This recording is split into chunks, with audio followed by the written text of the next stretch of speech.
nous sommes très fiers de vous annoncer la naissance d'un bébé condor. Pour nous, c'est très important. Les condors des Andes ont le statut de quasi menacés et à l'heure actuelle, en nature, ils sont toujours en déclin. D'où l'importance de faire des efforts de conservation. Le niveau de reproduction en nature est quand même très faible au niveau de l'espèce. En 2020, seulement 3 naissances ont été recensées au niveau mondial.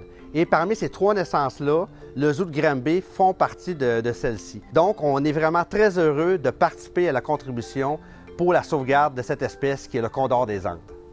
Nous avons la chance d'avoir un couple de condors qu'on a acquis en 2010 et depuis, on tente de faire de la reproduction le plus possible pour assurer la survie de l'espèce. Le 25 avril dernier, on a aperçu un œuf dans la cache de notre femelle condor. Tout est surveillé par caméra pour assurer un bon suivi.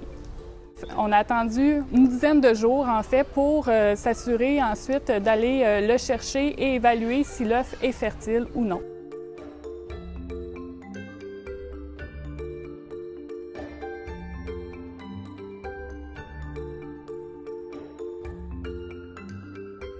On a eu la bonne nouvelle qu'il était fertile. Ensuite, on a placé l'œuf en incubateur.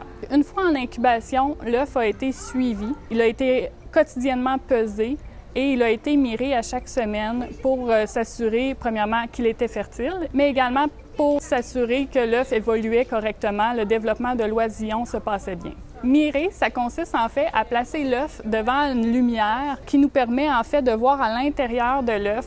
Au début, on va apercevoir seulement des vaisseaux sanguins, mais avec le temps, on va pouvoir voir le développement de l'oisillon et même l'oisillon bouger à l'intérieur.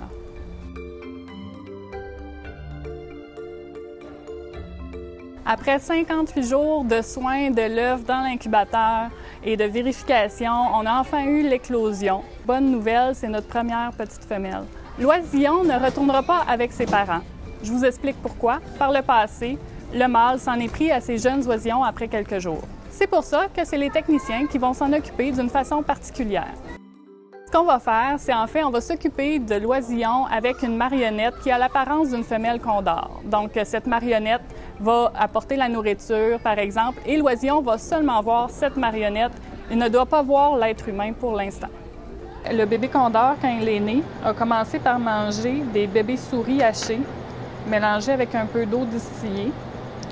Mais déjà, après une dizaine de jours, il est déjà rendu à des morceaux de souris.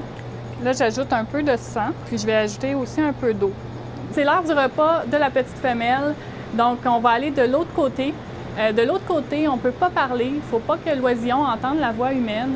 Donc, une petite musique qui joue avec des oiseaux, on entend des oiseaux, de l'eau qui coule, et c'est seulement la marionnette qui va prendre action.